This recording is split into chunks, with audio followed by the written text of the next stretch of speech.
Panginoon, nagagalak ang aking espiritu sa aking tagapagligtas, sapagkat nilingap niya kababaan ng kanyang alipin. Mapalad ang pangalan ko sa lahat ng mga bansa.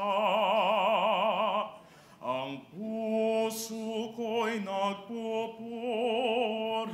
nagpupuri sa Panginoon. Nagagalak ang aking espiritu sa aking tagapagligtas.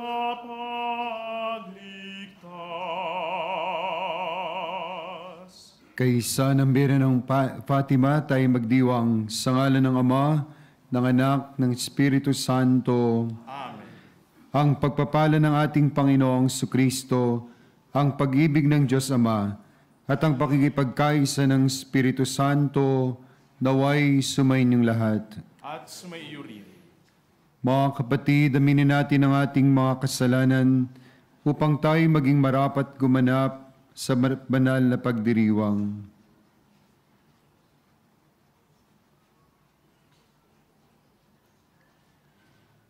Inamin ko sa makapangyarihang Diyos at sa inyo mga kapatid, na lubha akong nagkasala sa isip, sa salita at sa gawa, at sa aking pagkukulang. Kaya ay sinasamo ko sa mahal na Birheng Maria, sa lahat ng mga anghel at mga banal, at sa inyo mga kapatid, na ako'y panalangin sa Panginoong ating Diyos. Kawan tayo na makapangyarihang Diyos, patawarin tayo sa ating mga kasalanan, at patnubayan tayo sa buhay na walang hanggan. Amen. Panginoon, kaawaan mo kami. Panginoon, kaawaan mo. Kristo, kaawaan mo kami. Kristo, kaawaan mo kami. Panginoon, kaawaan mo kami. Panginoon, kaawaan mo kami.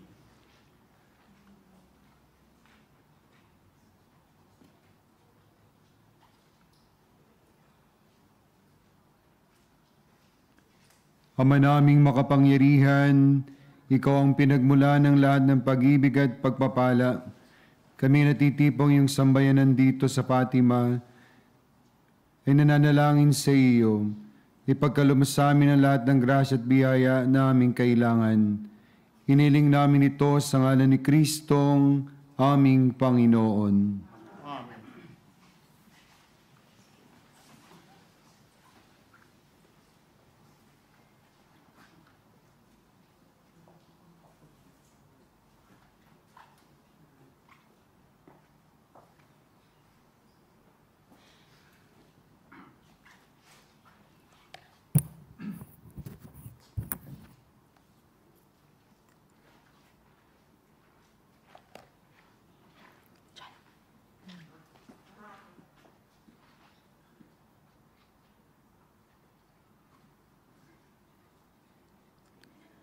Pagbasa mula sa sulat ni Apostol San Pablo sa mga taga-Roma. Mga kapatid, tayo'y marami, ngunit nabubuo sa iisang katawan ni Kristo, at isa-isa'y bahagi ng iba. Yamang mayroon tayong mga kaloob na magkakaiba ayon sa kagandahang loob ng Diyos sa atin. Gamitin natin ang mga kaloob na iyan. Kung pagpapahayag ng kalooban ng Diyos ang ipinagkaloob sa atin, ipahayag natin ito ayon sa sukat ng ating pananampalataya. Kung paglilingkod, maglingkod tayo. Magturo ang tumanggap ng kaloob ng pagtuturo at mangaral ang may kaloob na pangangaral. Kung pag-aabuloy, mag-abuloy ng buong kaya. Kung pamumuno, mamuno ng buong sikap. Kung nagkakawang gawa, Gawin ito ng buong galak. Maging tunay ang inyong pag-ibig. Kasuklaman ninyo ang masama. Pakaibigin ang mabuti. Mag-ibigan kayo na parang tunay na magkakapatid. Pahalagan ninyo ang iba nang higit sa pagpapahalaga nila sa inyo. Magpakasipag kayo at buong pusong maglingkod sa Panginoon. Magalak kayo sa inyong kapighatian at laging manalangin. Tumulong kayo sa pangangailangan ng mga kapatid. Ibukas ninyong lagi ang inyong pinto sa mga taga-ibang lugar. Idalangin ninyo ang mga umuusig sa inyo. Idalangin pagpalain at huwag sumpain. Makigalak kayo sa mga nagagalak. Makitangis sa mga tumatangis. Magkaisa kayo ng loobin. Ang salita ng Diyos. Salamat sa Diyos.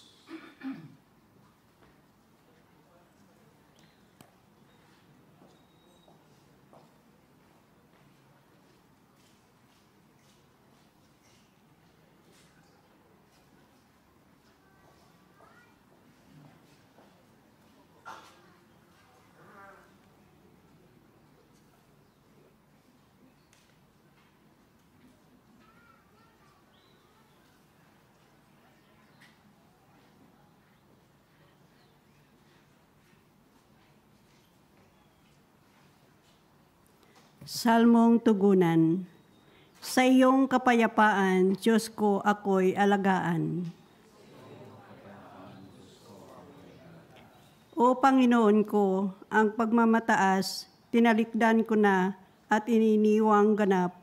Ang mga gawain na pagpapatanyag, iniwan ko na rin, di ko na hinahangad. Tugon. Sa iyong kapayapaan, Diyos ko, ako'y alagaan. Mapayapa ako at nasisiyahan tulad niyong sanggol sa bisig ni inay. Tugon, sa iyong kapayapaan, Diyos ko, ako'y alagaan.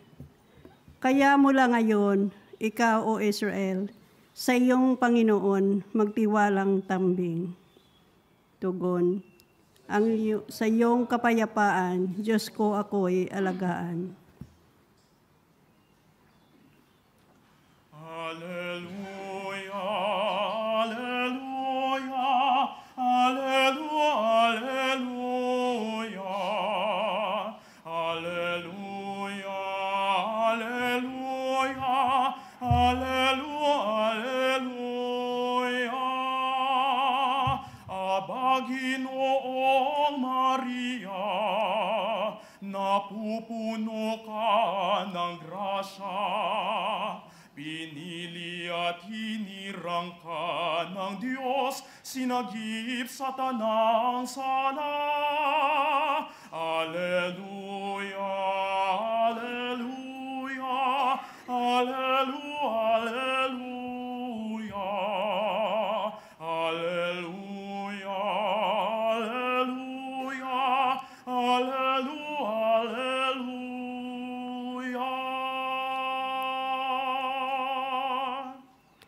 Sumainyo ang Panginoon. Ang mabuting balita ng Panginoon ayon kay San Lucas. Papuri sa iyo, Panginoon. Noong mga panahong iyon, sinabi kay Jesus ng isa sa mga kasalo niya sa hapag, "Mapalad ang makakasalo sa hapag sa kaharian ng Diyos." Sumagot si Jesus, "May isang lalaki na ganda ng isang malaking piging, at marami siyang inanyayahan. Nang dumating ang oras ng piging, inutusan niya ang kanyang mga alipin at ipinasabi sa mga inaanyayahan, 'Halina kayo, handa na ang lahat.' Ngunit nagkadahilan silang lahat. Ang sabi ng una, 'Nakabili ako ng bukid at kailangan kong puntahan. Kayo na sana ang bahalang magpaumanhin sa akin. At sinabi ng isa, nakabili ako ng 5 pares ng baka at kailangan kong isingkaw para masubok. Kayo na sana ang bahalang magpaumanhin sa akin. Sinabi naman ng isa pa, bagong kasal ako, kaya hindi ako makakadalo. Bumalik ang alipin at ibinalita ito sa kanyang Panginoon. Ngunit nagalit ito at sinabi sa alipin, lumabas kang madali sa mga lansangan at makikipot na daan ng lungsod. At isama mo rito ang mga pulubi, mga pingkaw, mga bulag at mga pilay. Pagkabalik ng alipin ay sinabi niya, Panginoon, nagawa na po ang iniutos ninyo, ngunit maluwag pa. Kaya't sinabi ng Panginoon sa alipin, lumabas ka sa mga lansangan at sa mga landas, at pilitin mong pumarito ang mga tao, upang mapuno ang aking bahay. Sinasabi ko sa inyo, isa man sa mga unang inanyayahan ay hindi makakatikim ng aking handa. Ang mabuting balita ng Panginoon. Pinupuri ka namin, Panginoong Hesukristo.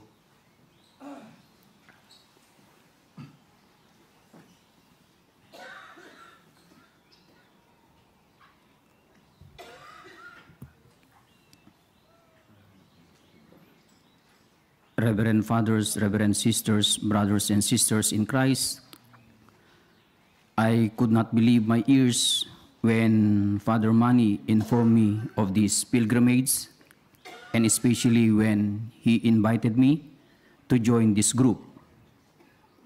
What an immensity of God's love. And His love indeed is unfathomable. God has been very good to me. He gave me the opportunity to visit the Basilica ng Sagrada Familia. By the way, for the information of all, the Holy Family was my second parish in our archdiocese. God blesses me so much. He gave me the privilege to again visit the Basilica of San Isidore.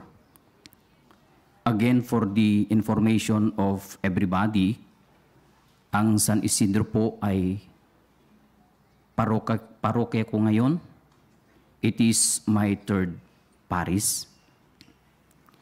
Just last year, during our patronal fiesta,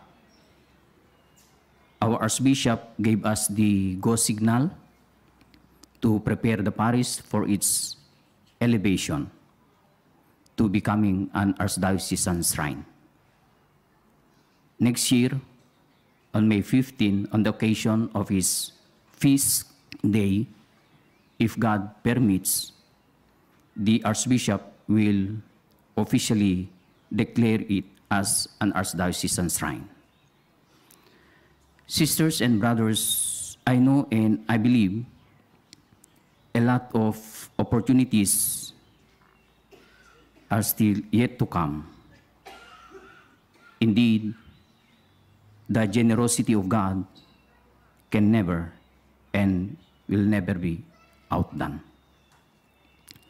Ang pagparito natin ngayon ay nag-uumapaw na biyaya ng Panginoon.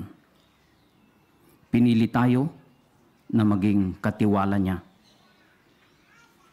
sa pananampalataya kay Kristo and the love and devotion to the Blessed Virgin Mary. Ito po ang ating mission, to become stewards of the gift of faith, ang pananampalataya kay Kristo, and of course, the love and devotion of His Mother, Mary, our Mother too. Sisters and brothers, the readings and gospel for today beautifully resonates with the concept of the pilgrim journey and the life of a Christian steward. It offers profound insights into how we, as pilgrims on this earthly journey, are called to live as true stewards of our faith and God's abundant grace. The concept of the body of Christ, where we, though many, are one, highlights the interconnectedness and interdependence of the Christian community. This understanding is at the core of stewardship. We recognize that the unique gifts and talents we possess, whether they be in the form of time, resources, or abilities, are not for our exclusive use, but are meant to be shared for the common good. This interconnectedness encourages us to be responsible stewards who actively engage in the service of God and one another. Sisters and brothers, moreover,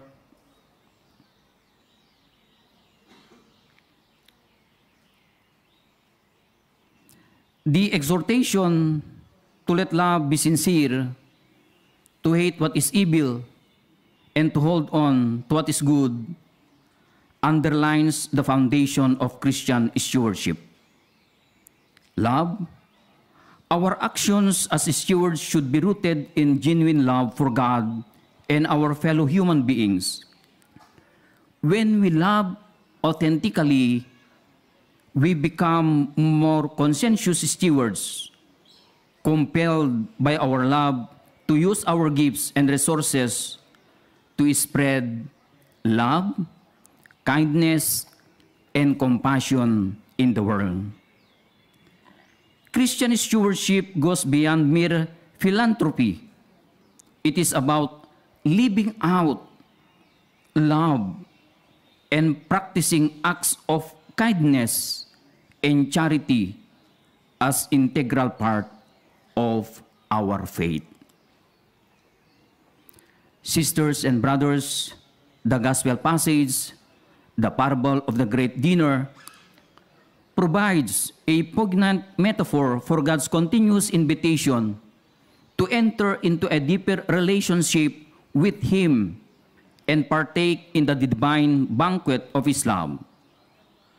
As Christian stewards, we must heed God's invitations in our lives, responding with gratitude and readiness to follow Him. The parable also underscores the inclusivity of God's call as the master instructs his servant to invite the poor and the crippled when the original guests decline. This reminds us that our stewardship should extend to reaching out to those who are marginalized, disadvantaged, or in need, just as the Master reaches out to those in the streets and alleys.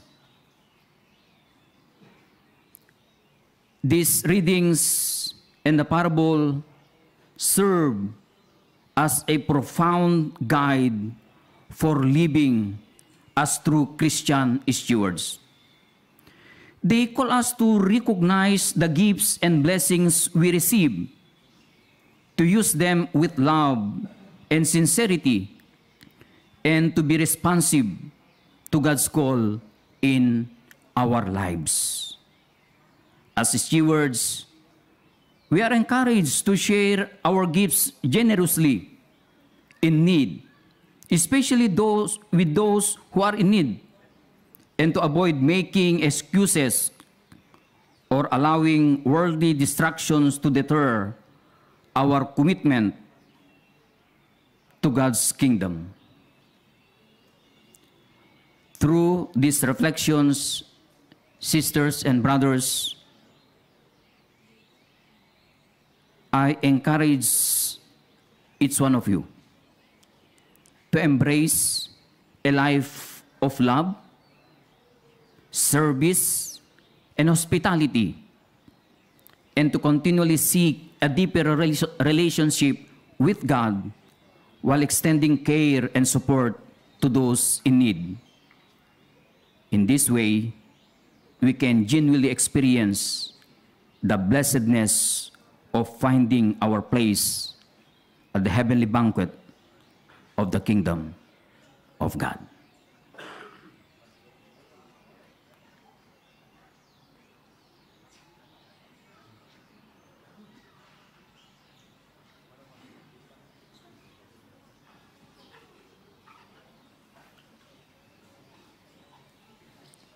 May pananampalataya nating itaas sa Ama ang ating mga kahilingan. Siya na nagnanais tanggapin nating lahat ng kanyang paanyaya sa hapag ng buhay na walang hanggan. Ang ating sasagot, Panginoon, dinggin mo ang aming panalangin. Panginoon, dinggin mo ang aming panalangin. Ang simbahan sa lupa, naway umunlad at mag-anyaya pa sa piging ng kaharian ng Diyos. Manalangin tayo sa Panginoon. Panginoon, dinggin mo ang aming panalangin.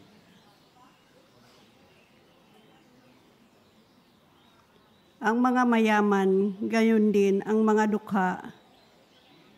Naway huwag gumawa ng mga dahilan sa kanilang pag-iwas sa tawag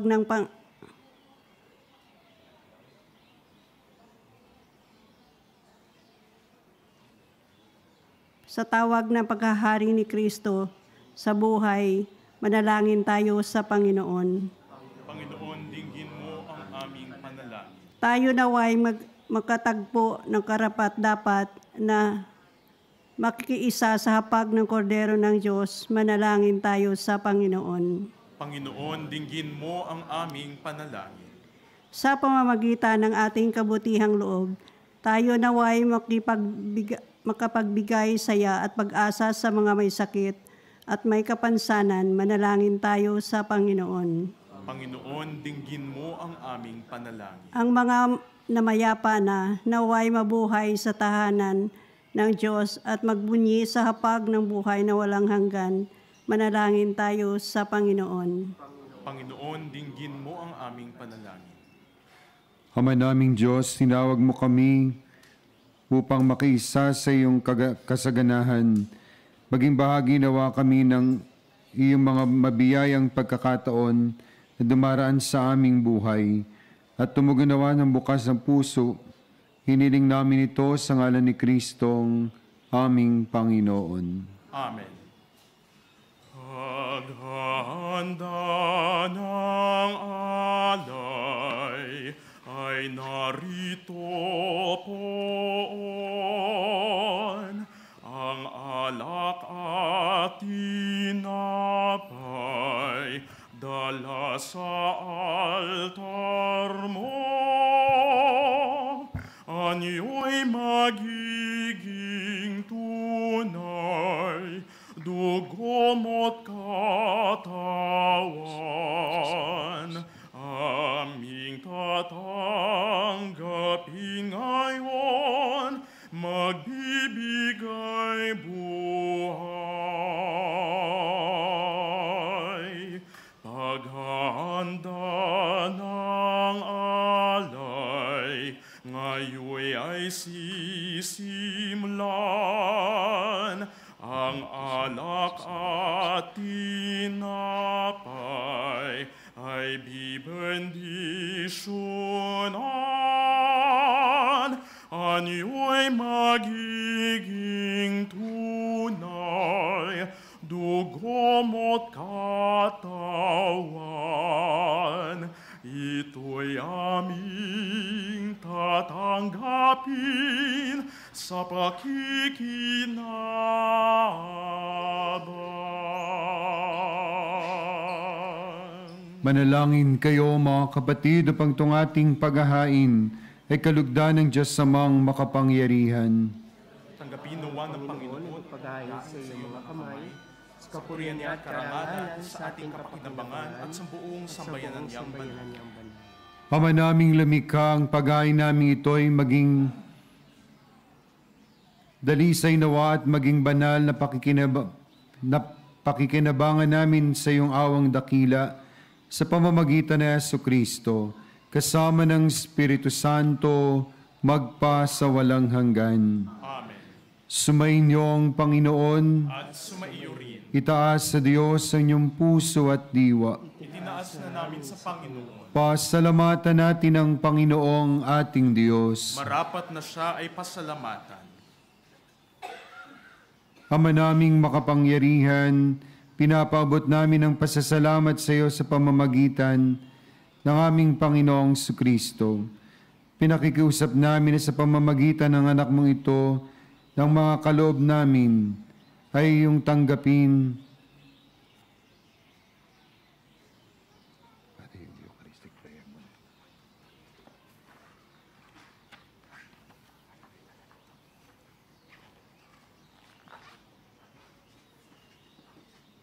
Sa iyong kagandahang loob kami iyong binukod upang iyong maitampok sa kadakilaan mong lubos. Kahit na ikay aming tinalikdan dahil sa aming pagkamakasalawahan, gumawa ka pa rin ng magandang paraang may manguna sa amin para ikaw ay balikan. Kaya't ang iyong minamahal na anak ay naging isa sa mga taong hamak upang may kapwa kaming makapagligtas sa aming pagkapahamak at pagkaligaw ng landas.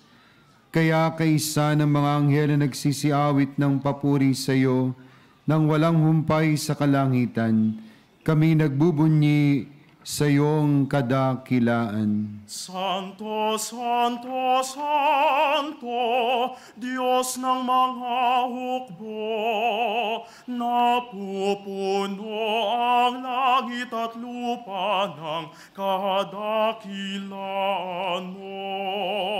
Hosana, Hosana, Hosana,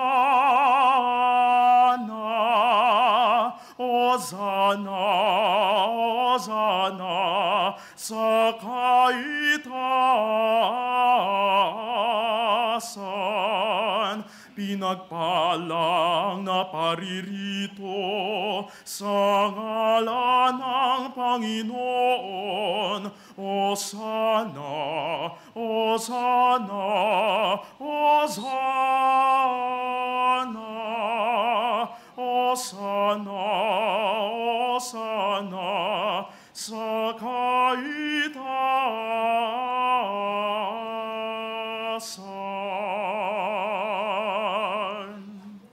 Ama naming banal, ikaw ang bukal ng tanang kabanalan, kaya't sa pamamagitan ng iyong Espiritu, gawin mong banal ang mga kaloob na ito, upang para sa amin maging katawan at dugo ng aming Panginoong Hesu Kristo. Bago niya pinagtiis ang kusang loob na maging handog, hinawakan niya ang tinapay, pinasalamatan kanya, pinaghati-hati niya iyon, iniabot sa kanyang mga alagad at sinabi, tanggapin niyong lahat ito at kanin, ito ang aking katawan na ihahandog para sa inyo.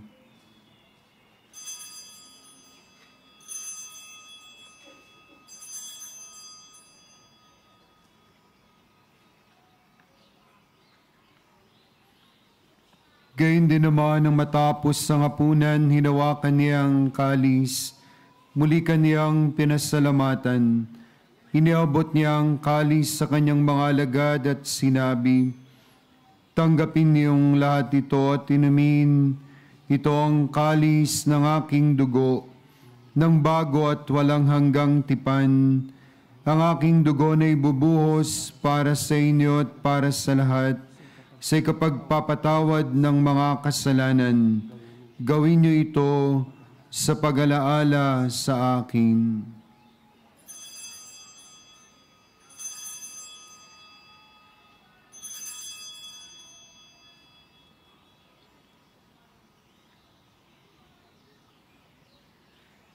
Ipagbunyi natin ang misteryo ng pananampalataya.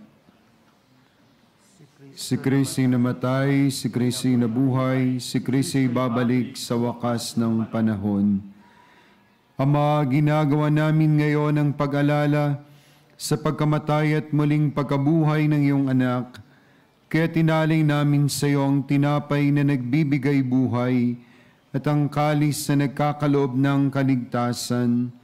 Kami nagpapasalamat dahil kami iyong minarapat na tumayo sa harap mo para maglingkod sa iyo. Sinasamo namin kami magsasalo-salo sa katawan at dugo ni Kristo ay mabuklod sa pagkakaisa sa pamamagitan ng Espiritu Santo.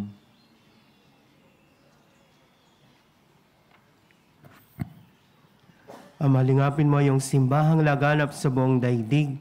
Puspusin mo kami sa pag-ibig kaysa ni Francisco na aming Papa, ni Jose na aming Obispo, at ng Tanang Kaparian.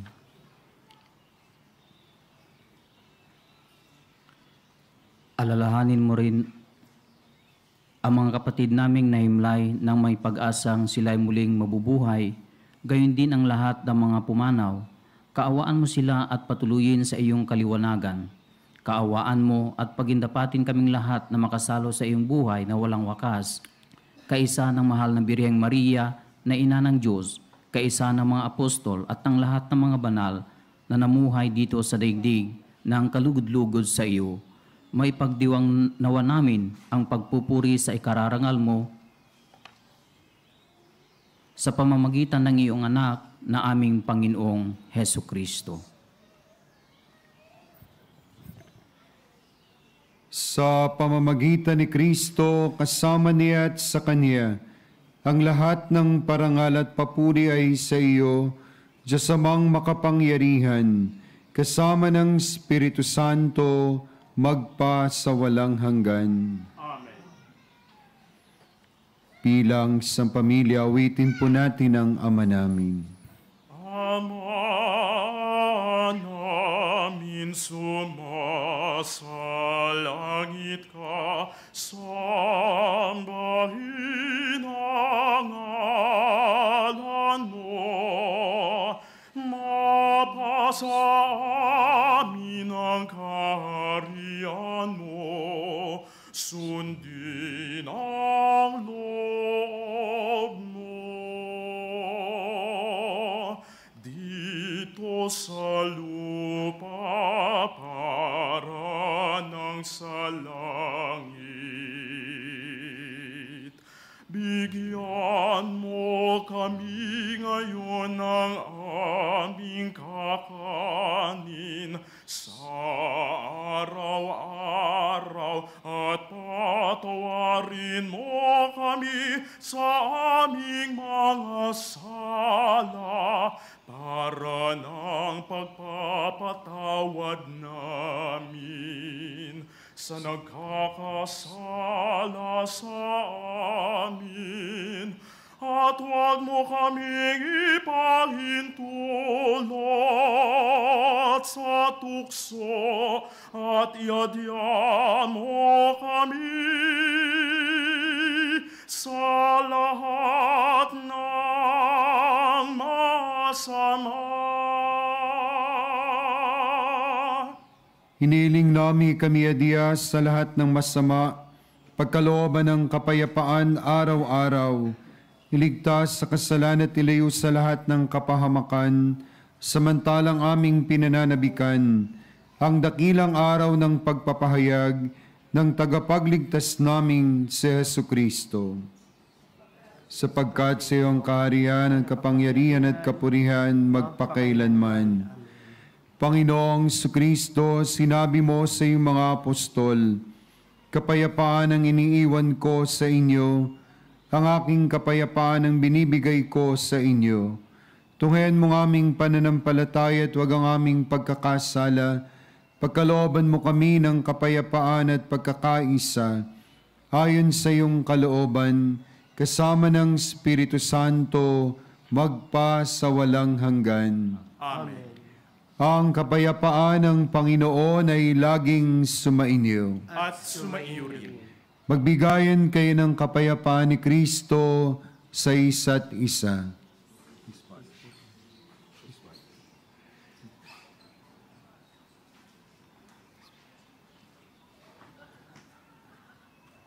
Kordero ng Diyos na nag-alis ng mga kasalanan ng sanlibutan,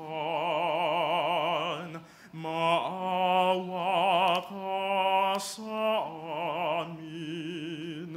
Kordero ng Diyos na nag-alis ng mga kasalanan ng sanlibutan, maawa ka sa amin. Kordero ng Diyos na nag-alis ng mga kasalanan ng sanlibutan, ipagkaloob mo sa amin ang kapayapaan. Ito ang kordero ng Diyos. Ito ang nag-aalis ng mga kasalanan ng sanlibutan. Mapalad ang inanyayahan sa kaniyang piging. Panginoon, hindi ako dapat magpatuloy sa iyo. Ngunit sa isang salita mo lamang. Ay gagaling na.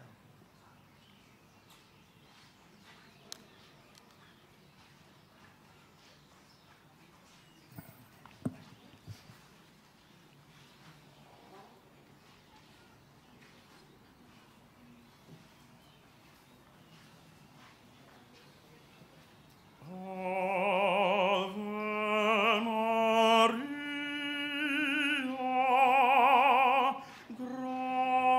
Maria,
Manalangin tayo. Ama naming mapagmahal, magkaroon nawa ng karagdagan na bunga ng iyong ginagampanan sa aming banal na pakikinabang upang sa aming pagsasalo'y maging handa kaming tumanggap sa katuparan ng mga pangako mo sa pamamagitan ng Jesucristo kasama ng Espiritu Santo magpa sa walang hanggan. Amen. Papasalamat tayo sa mahal na Birhen ng Fatima sapagkat hindi lahat, mga kapatid, ay nabibigyan ng pagkakataon para makapagdiwang ng banal na misa rito. At pinayagan din po tayo magmisa sa ating Tagalog na lengguwahe. Kaya nagpalit kami ni Father. Hindi siya masyadong sanay sa Tagalog. Hindi na talaga yata ako makakapag-homily. Sumainyo ang Panginoon. At sumaiyo rin. Pagpalain nawa kayo at ang inyong buong pamilya ng makapangyarihang Ama, Anak at Espiritu Santo. Amen. Mahal kayong lahat ng Diyos, sumayo kayong mapayapa at maligaya. Salamat sa Diyos. Inang sakdalinis kami ay hingi sa Diyos Ama namin awang minimiti. Ave, Ave, Ave Maria. Ave, Ave, Ave Maria. Bayang tinubuhay ipinagdarasal at kapayapaan nitong sanlibutan.